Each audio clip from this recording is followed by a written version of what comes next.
Toujours, on va parler de la coopération énergétique entre l'Égypte et l'Italie. Et cette fois-ci, c'est le président Abdel Fattah el-Sisi qui a reçu le PDG de la compagnie pétrolière italienne Eni, Claudio Descalzi. Cette rencontre a eu lieu en présence du ministre du Pétrole et des Ressources minérales, l'ingénieur Tariq Al-Molla. Les plans actuels et futurs de la société Eni ont été passés en revue pour explorer et produire du gaz en Égypte, une position qui devient de plus en plus importante dans le cadre des développements mondiaux actuels liés à la crise de l'énergie. Salut Hamed et Yarachouch.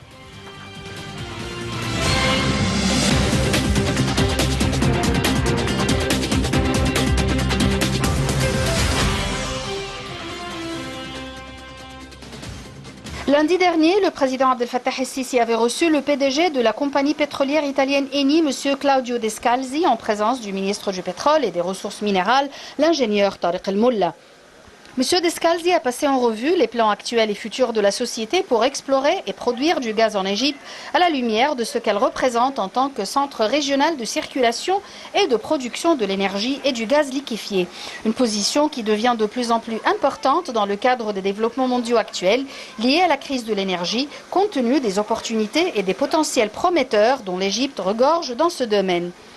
Le président Al-Sisi a donné ses directives de développer les activités et les efforts de recherche de l'exploration et de la production en coordination entre le ministère du Pétrole et la société Eni dans le but de parvenir à une utilisation optimale des ressources naturelles de l'Égypte et du secteur du gaz et de l'énergie, visant à renforcer le processus de coopération fructueuse entre l'État et Eni.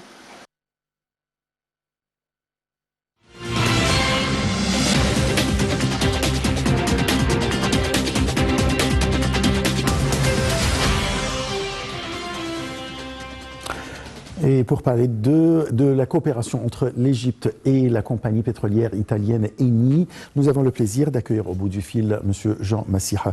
Vous êtes expert en économie. Bonsoir. Oui, bonsoir monsieur.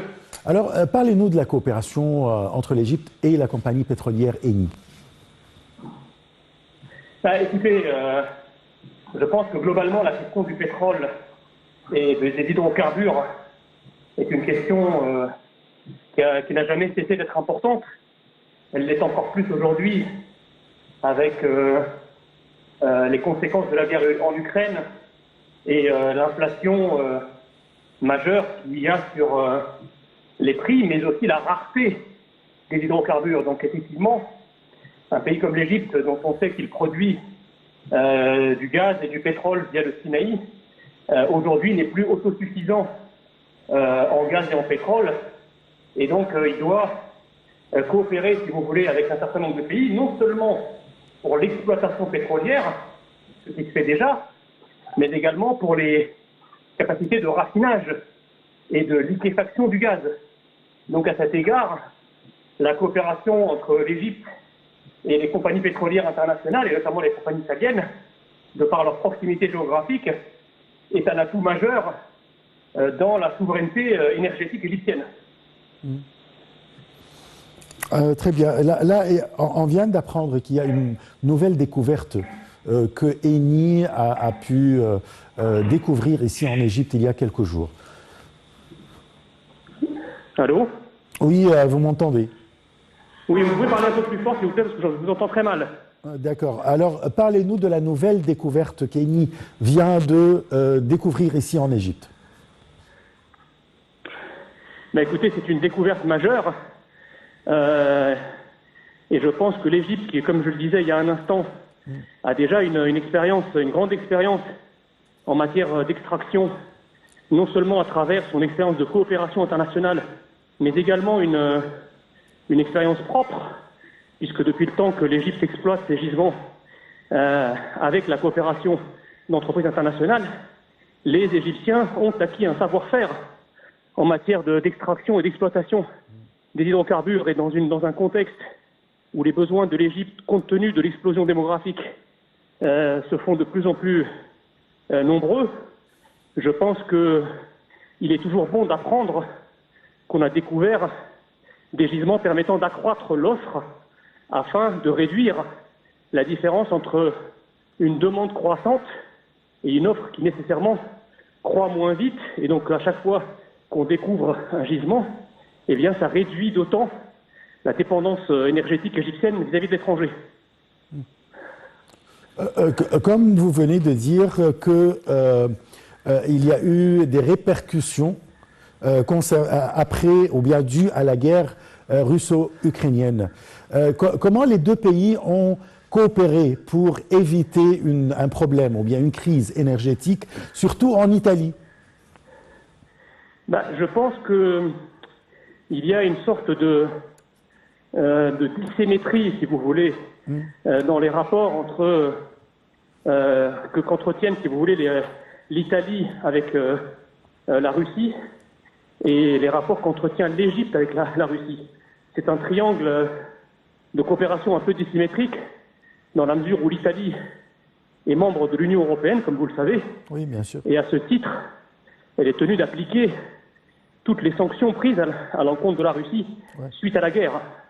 Ce qui n'est pas le cas de l'Égypte, dont le président, le maréchal Al-Sisi, a eu l'énorme prudence de ne pas être co-belligérant d'une partie ou d'une autre, ce qui permet aujourd'hui à l'Égypte d'avoir des relations équilibrées et d'avoir surtout un dialogue continu avec la Russie. Donc, qui dit dialogue politique continu, dit relations économiques fluides. Donc, je pense que l'Italie a aussi tout à gagner à une coopération avec l'Égypte, dans la mesure où l'Égypte peut servir en quelque sorte d'intermédiaire à dénouer la crise diplomatique actuelle qu'il y a entre l'Union européenne de manière générale et l'Italie de manière particulière et la Russie, et l'excellence des relations entre l'Égypte et la Russie. Et donc l'Égypte apparaît dans cette relation triangulaire, Italie, Russie, Égypte, comme une sorte de pays pivot en fait. On parle là de la coopération économique entre l'Égypte et l'Italie. Alors parlez-nous des investissements, par exemple, italiens en Égypte, dans le domaine surtout industriel et agricole.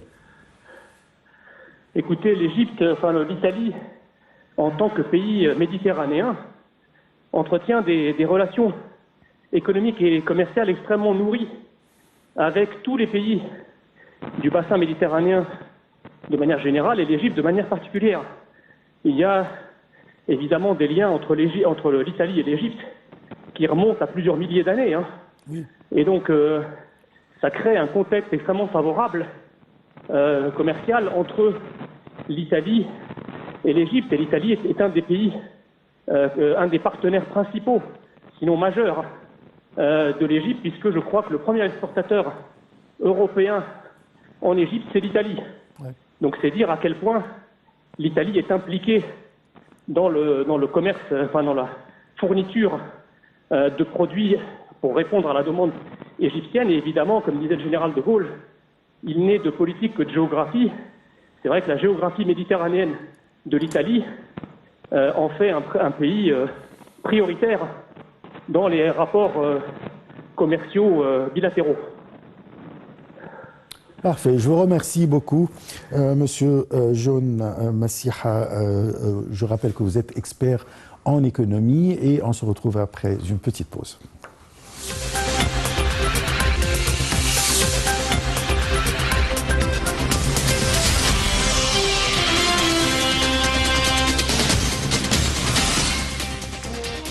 Et voilà, je vous rappelle qu'on a parlé de deux thèmes très importants. Il s'agit du premier, c'est la célébration de l'Égypte du 71e anniversaire de la journée de la police, à quoi a assisté le président de la République, accompagné des ministres et surtout le ministre égyptien de l'Intérieur. Et je rappelle que c'est le 25 janvier que l'Égypte célèbre cette journée. Deuxième sujet, il s'agissait de la coopération entre l'Italie et l'Égypte dans le domaine énergétique surtout, mais aussi dans le domaine économique, industriel, agricole et bien sûr avec la nouvelle découverte qu'a été révélée il y a quelques jours par la compagnie pétrolière Eni, bien sûr, compagnie italienne. Voilà, c'est la fin de notre émission. Je vous remercie beaucoup. On se donne un rendez-vous demain à la même heure pour une nouvelle édition de Direct. Au revoir.